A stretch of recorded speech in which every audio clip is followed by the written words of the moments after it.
Om Swastiastu.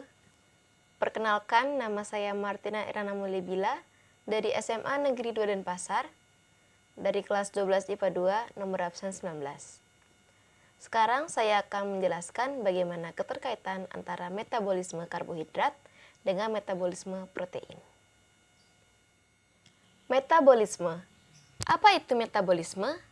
Metabolisme merupakan segala proses kimiawi yang terjadi dalam tubuh makhluk hidup. Atau arti lainnya juga merupakan perubahan dari suatu zat dengan sifat zat khusus menjadi zat lain yang mempunyai sifat baru dengan disertai pelepasan atau penyerapan energi. Kata metabolisme berasal dari bahasa Yunani yaitu metabol yang berarti berubah. Berubah ini memiliki dua makna. Yang pertama ada berubah menjadi senyawa yang lebih kompleks atau anabolisme, dan yang kedua berubah menjadi senyawa yang lebih sederhana atau katabolisme. Metabolisme ini memiliki tujuan untuk menghasilkan energi yang berfungsi bagi tubuh makhluk hidup. Selanjutnya, saya akan menjelaskan katabolisme karbohidrat dan katabolisme protein serta keterkaitan antara metabolisme karbohidrat dan metabolisme protein. Katabolisme karbohidrat. Sebelum karbohidrat diubah menjadi energi, karbohidrat ini harus melewati beberapa tahap. Dan sebelum melewati beberapa tahap, karbohidrat harus diubah menjadi bentuk senyawa yang paling sederhana. Dan bentuk senyawa yang paling sederhana ini adalah glukosa. Jadi, dari glukosa ini akan melalui tahap pertama yang dinamakan glikolisis. Tahap glikolisis ini merupakan rangkaian perubahan molekul glukosa menjadi asam pirufat dengan menghasilkan NADH dan ATP yang terjadi dalam sitoplasma. Jadi, setelah glukosa ini melewati tahap glikolisis akan menghasilkan gliserol difosfat. Nah, dari gliserol difosfat ini masih melalui tahap glikolisis dan pada akhirnya akan menghasilkan asam pirufat. Setelah dari asam pirufat ini akan lanjut ke tahap kedua yaitu dekarboksilasi oksidasi. Tahap ini merupakan pada asam pirufat akan dioksidasi dan dihilangkan satu atom karbonnya yang akan menghasilkan fragmen karbon 2 yang disebut kelompok asetil dan mengubah NAD+ menjadi NADH. Jadi dari asam pirufat ini setelah melewati tahap dekarboksilasi oksidasi ini akan menghasilkan asetil-CoA. Setelah dapat hasil asetil-CoA akan langsung masuk ke dalam daur Krebs. Selanjutnya saya akan menjelaskan tentang katabolisme protein. Jadi sebelum katabolisme ini diproses, dia harus diubah menjadi bentuk yang paling sederhana. Nah, bentuk yang paling sederhana ini adalah asam amino. Asam amino akan melewati dua proses. Yang pertama itu ada deaminasi dan yang kedua itu ada transaminasi.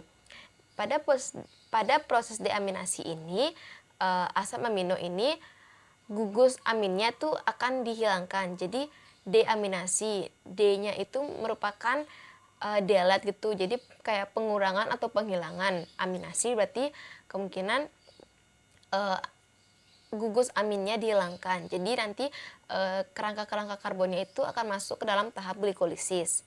Setelah itu untuk proses yang kedua yaitu ada transaminasi, di mana trans ini memiliki arti perpindahan. Jadi setelah ada yang dihapus tapi ada juga yang berpindah.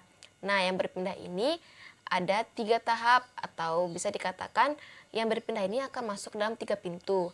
Yang pertama itu ada asam aminoglukogenik, di mana asam amino ini akan masuk ke dalam pintu pirufat dan akan langsung menuju asetil-CoA dan akan bergabung di daur Krebs. Lalu yang kedua itu asam amino ketogenik akan masuk ke dalam pintu asetil-CoA dan akan bergabung pada daur Krebs. Lalu yang ketiga itu yang bukan termasuk golongan glukogenik dan ketogenik, di mana nanti dia akan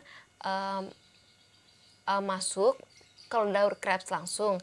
Nah, yang termasuk dalam asam amino ini ada arginin, ada prolin, histidin, dan glutamin.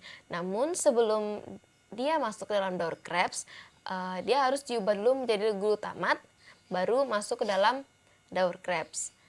Nah, pada saat masuk ke daur Krebs ini ada juga 3 pintu. Ada pintu untuk fumarat.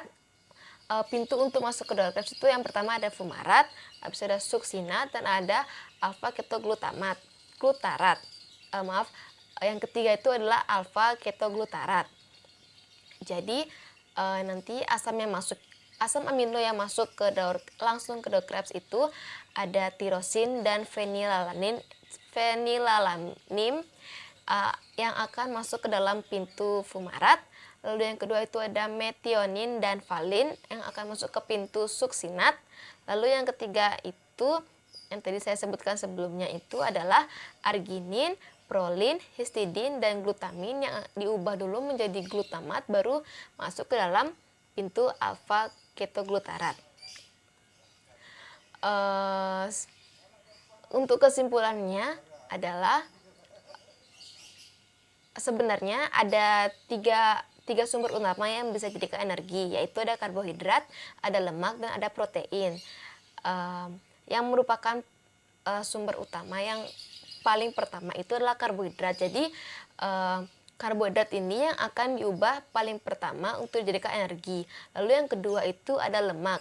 Jadi kalau misalkan karbohidrat dalam tubuh ini sudah habis, maka lemak yang akan dipecah untuk dijadikan energi. Lalu yang ketiga ada protein. Apabila karbohidrat dan lemak ini sudah habis, maka protein yang akan diubah menjadi lemak. Maka protein ini akan diubah menjadi energi. Mungkin sekian materi mengenai keterkaitan antara metabolisme karbohidrat dan metabolisme protein dari saya.